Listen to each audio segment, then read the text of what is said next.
So guys, balik lagi sama kuliah sore bareng El di sini. Oke, ini adalah Poco X7, HP 3 jutaan dari Poco yang jauh lebih mending dari saudaranya.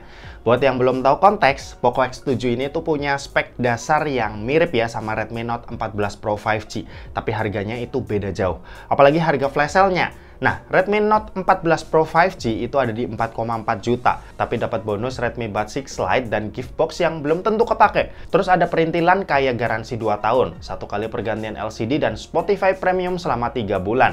Sedangkan si Poco X7 ini itu harganya 3,8 juta, tapi flash sale-nya dapat diskon sampai 3,3 juta. Udah, tanpa perintilan apapun. Worth it mana? Ya sama-sama worth it. Tapi buat yang budgetnya terbatas dan mau spek setinggi mungkin, Poco X7 ini bisa jadi pilihan yang pas. Buat desain Poco X7 ini itu mirip kayak Redmi Note 14 Pro 5G. Desainnya curve depan belakang. Terus buat penempatan logo ini cukup mentereng ya dengan tulisan Poco yang cukup besar.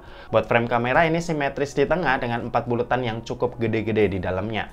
Di sisi atas smartphone ini ada lubang mic, IR sensor, grill speaker, dan lubang mic lagi. Di sisi kanan ada tombol volume dan tombol power. Di sisi kiri ini polosan aja, sementara itu di sisi bawah ada SIM tray dual nano SIM tanpa adanya slot buat micro SD tambahan. Terus ada lubang mic, lubang charging USB-C, dan grill speaker lagi yang menandakan speaker dari Poco X7 ini udah stereo speaker. Smartphone ini tentunya udah dilengkapi dengan NFC ya, dan udah ada proteksi IP rating IP68 yang artinya dia udah tahan air di kedalaman 1,5 meter selama 30 menit.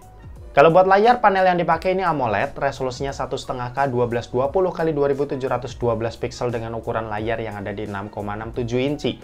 Buat layarnya ini punya 68 miliar warna, support HDR10+, dan Dolby Vision, serta punya peak brightness yang ada di 3000 nits. Kalau buat refresh rate, ini ada di 120 Hz yang buat dipakai scrolling udah kerasa smooth. Kalau buat proteksi sendiri, Poco nyematin Corning Gorilla Glass Victus 2 di layarnya ini, plus di smartphone ini udah kepasang screen protector tambahan. Kalau ngomongin desain layar sih, HP ini udah kelihatan cukup mewah ya. Layarnya ini curve, terus abis itu buat bezel juga hampir sama rata, meski kalau dilihat secara detail, sisi atas dan bawahnya kelihatan lebih tebal dari sisi kanan kirinya. Buat fingerprint ini udah under display. Kecepatan bacanya sendiri udah termasuk kenceng buat HP 3 jutaan karena jenis fingerprintnya ini udah optikal. Overall kualitas layarnya ini udah cakep ya, mulai dari desain sampai spek layar yang dikasih udah nggak perlu ditanya lagi lah soal kualitasnya. Kalau buat performa, Poco X7 ini itu pakai chipset MediaTek Dimensity 7300 Ultra yang punya fabrikasi 4 nanometer. Sementara itu buat pilihan storage ini ada 2, 8/256 GB dan 12/512 GB. Skor Antutu versi 10-nya ini ada di 650.000. Ini angka yang cukup tinggi buat smartphone dengan harga 3 jutaan. Buat dipakai main game Mobile Legends, ini dapetin settingan Ultra Super. Selama main, ini aman buat dapetin 90 FPS tanpa adanya kendala sama sekali. Ya, ini game yang enteng lah ya buat Poco X7. Lanjut, kalau buat PUBG Mobile, settingan yang didapat ini ada di Smooth Extreme sampai HDR Ultra.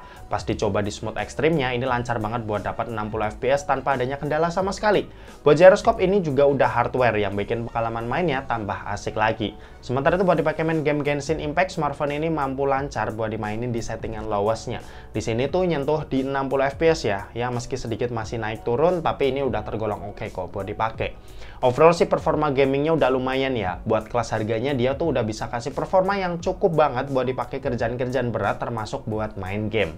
Kalau buat baterai, Poco X7 ini tuh punya baterai berkapasitas 5110 mAh. Dipakai nonton YouTube selama 1 jam, baterainya ini berkurang sebanyak 4%. Main IG Reels selama 1 jam, baterainya ini berkurang sebanyak 6%. Dan buat main Mobile Legends selama 1 jam, baterainya ini berkurang sebanyak 16%.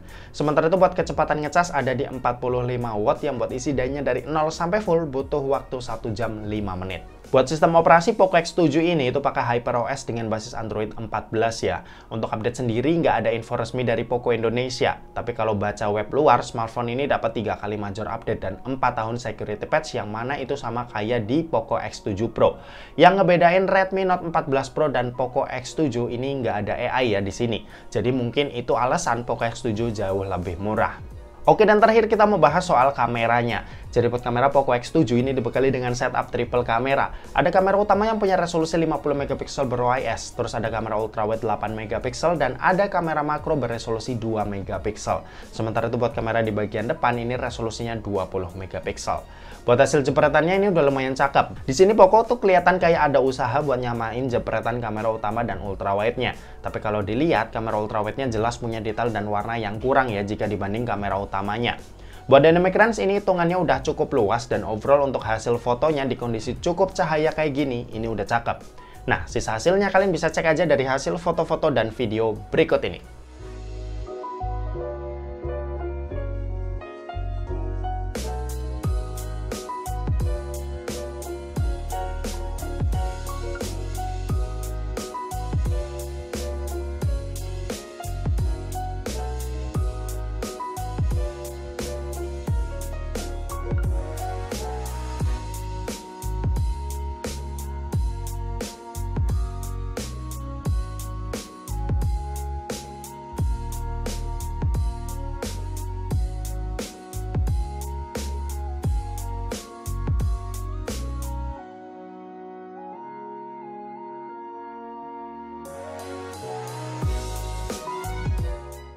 Oke, ini contoh perekaman video dari Poco X7 direkam pakai resolusi Full HD 30 fps. Anehnya tuh di sini, padahal ini resolusi Full HD 30 fps ya, dia nggak bisa langsung pindah-pindah lensa ke ultrawide. Bisa rekam ultrawide, tapi kita harus matiin dulu perekamannya, baru kita bisa pindah ke lensa ultrawide-nya. Oke, ini buat kamera utamanya hasilnya seperti ini ya. Kalau dari kestabilan gambar, warna sih aku nggak ada masalah. Cuma ya sayang banget nggak bisa langsung pindah-pindah lensa. Nah, ini buat ultrawide-nya hasilnya seperti ini. Dan kalau misal kita zoom ke 1 kali, ya ini lensa ultrawide yang di zoom sih. Kualitasnya nggak sebagus yang tadi. Oke. Di sini ada shoot steady. Cuma bisa buat lensa utama aja di resolusi Full HD 30 fps saja. Bisa kalian lihat hasilnya jauh lebih stabil. Ini kayak lagi pakai gimbal ya, cuma ya ngecrop banget jadi kelihatan terlalu ngezoom.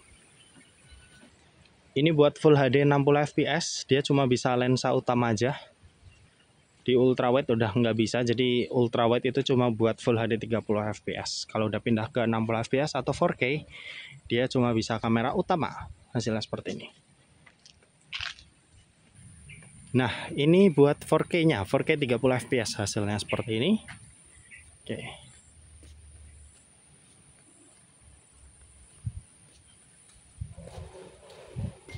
Dipakai jalan lumayan stabil lah ya. Oke, seperti itu. Kita pindah ke kamera depan.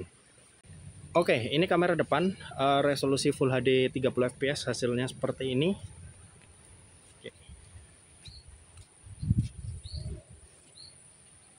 Oke.